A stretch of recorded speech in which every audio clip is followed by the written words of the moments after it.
Jenna is not a fan of horror movies. I know you were really worried about it, not thrilled. She's already drinking.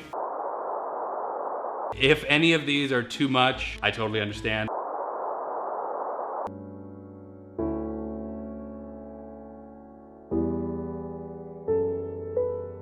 What are you thinking about going into the Evil Dead trilogy? Rum Tum Tugger.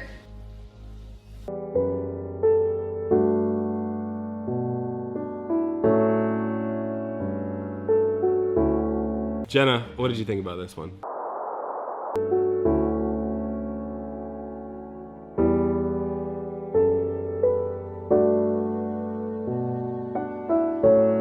Going into the second one, any reservations, or you think you're gonna be okay with this one? I have not been drinking.